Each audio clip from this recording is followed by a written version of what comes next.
નમસ્તે વિદ્યાર્થી મિત્રો.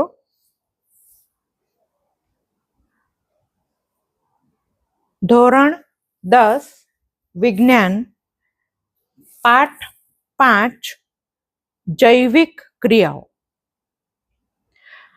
આગળ પાચન અને શ્વસન આપણે જોઈ ગયા. હવેથી આવે છે વહન. વહનને સમજતા પહેલા કેટલાક વૈજ્ઞાનિક શબ્દોની સમજ હોવી જરૂરી છે. એટલે પહેલા આપણે કેટલાક શબ્દોની સમજ લઈએ છીએ.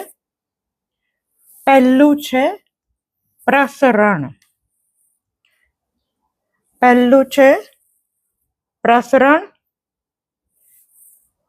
પ્રસરણ એટલે શું? તો કોઈ પણ પદાર્થ તેના વધુ પ્રમાણથી ઓછા પ્રમાણ સુધી ગતિ કરે તેને કહેવાય પ્રસરણ. ઉદાહરણ તરીકે, મારે પૈસાની જરૂર હોય તો જેની પાસે વધારે પૈસા હશે એ મને આપશે. તો કોઈ પણ વસ્તુ હંમેશા વધારે પ્રમાણથી ઓછા પ્રમાણ તરફ જાય છે. તો એ પ્રક્રિયાને પ્રસરણ કહેવાય છે. બીજો શબ્દ છે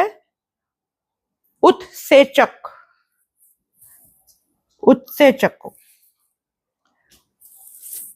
આ રાસાયણિક પદાર્થ છે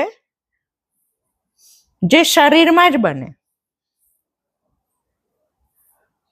અને શરીર વૃદ્ધિ થાય, ઘણું બધું કામ કરે શરીર, એના માટે બીજી ઘણી બધી રાસાયણિક પ્રક્રિયાઓ થતી હોય છે.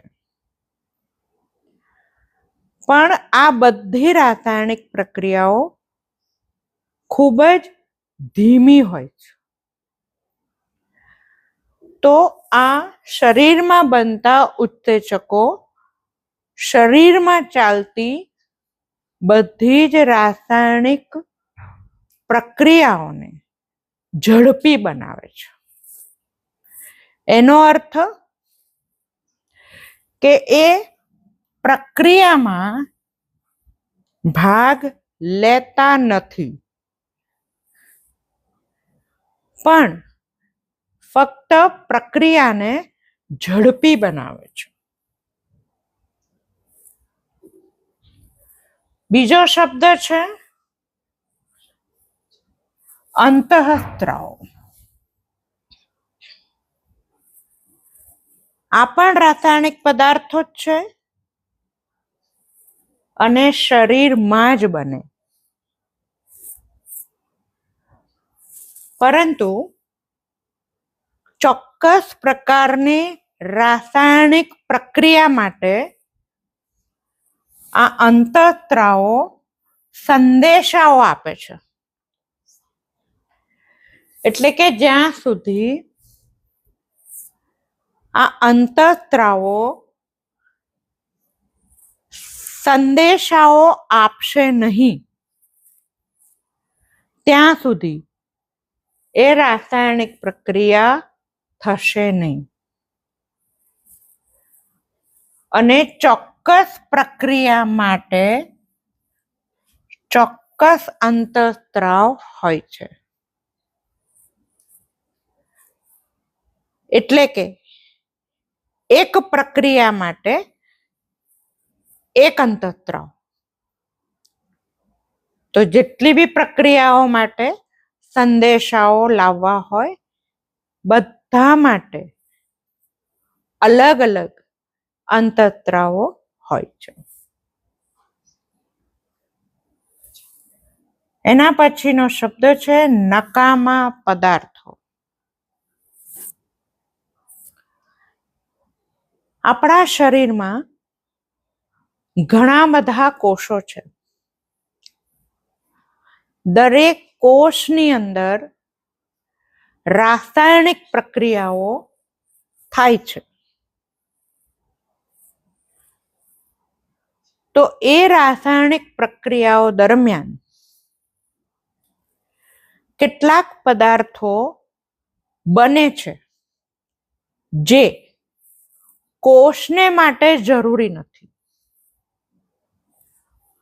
અને જો શરીરમાં આવા પદાર્થો જમા થાય અથવા ભેગા થાય તો એ શરીરને નુકસાન કરે છે.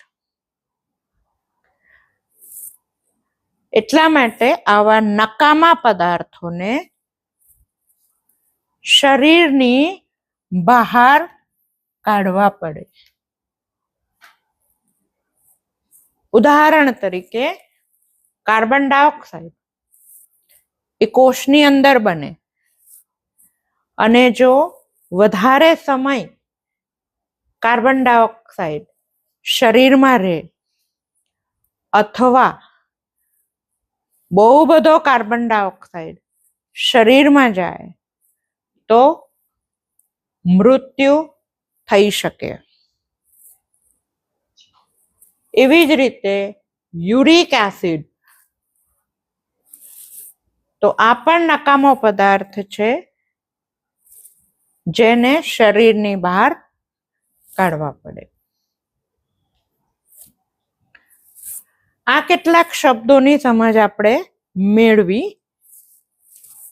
આ શબ્દોનો આપણે આગળ વહન વિશે સમજૂતી લઈશું, એમાં વારંવાર ઉપયોગ કરીશું. તો હવે આપણે જોઈએ છે વહન એટલે શું.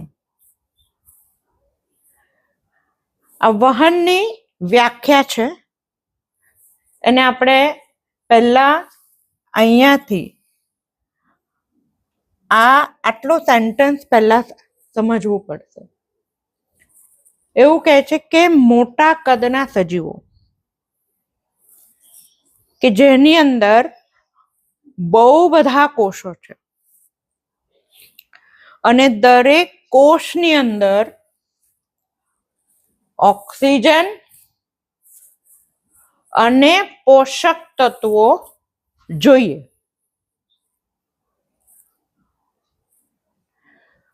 તો એ પ્રસરણ દ્વારા બધા કોષને ઓક્સિજન અને પોષક તત્વો મળે એ શક્ય નથી.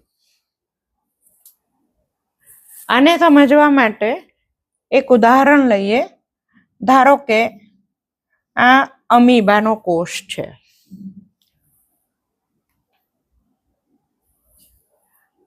એ એક કોષી પ્રાણી,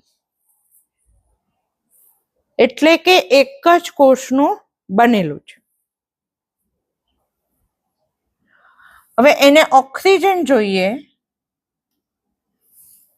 તો આસપાસના વાતાવરણમાંથી ઓક્સિજન એ અંદર લઈ શકશે. વાતાવરણમાં ઓક્સિજન વધારે છે, પણ કોષમાં ઓક્સિજન ઓછો છે. એટલે વાતાવરણમાંથી, એટલે કે વધુ પ્રમાણ તરફથી એ કોષની અંદર, એટલે કે ઓછા પ્રમાણ સુધી ગતિ કરે છે. તો અમીબા પ્રસરણ દ્વારા ઓક્સિજન કે પોષક તત્વો લઈ શકે. પણ બહુકોષી પ્રાણી જેમાં બહુ બધા કોષો હોય તો પ્રસરણથી ઓક્સિજન અને પોષક તત્વો પહોંચાડી શકાતા નથી. તેવી જ રીતે આગળ જોયું એમ નકામા પદાર્થો બને, એને બહાર કાઢવા પડે. તો જો એક કોષી અમીબા હોય તો નકામા પદાર્થો પણ પ્રસરણ દ્વારા બહાર નીકળી શકે, પણ બહુકોષીમાં એ શક્ય નથી. એટલા માટે શરીરમાં ખાસ વ્યવસ્થા ગોઠવાયેલી છે જે ઓક્સિજન, પોષક તત્વો, ઉત્સેચકો, અંતઃસ્ત્રાવો, નકામા પદાર્થો અને એવું બીજું ઘણું બધું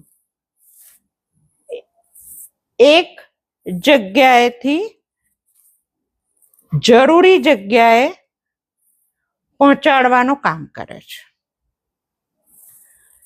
અને આ વ્યવસ્થાને વહન કહેવામાં આવે છે. વહનને રુધિરાભિસરણ તંત્ર અથવા રુધિરાભિસરણ પણ કહે છે. રુધિર એટલે લોહી અને અભિસરણ એટલે કે વહેવું. તો હવેથી આપણે જોઈશું રુધિરાભિસરણ તંત્ર.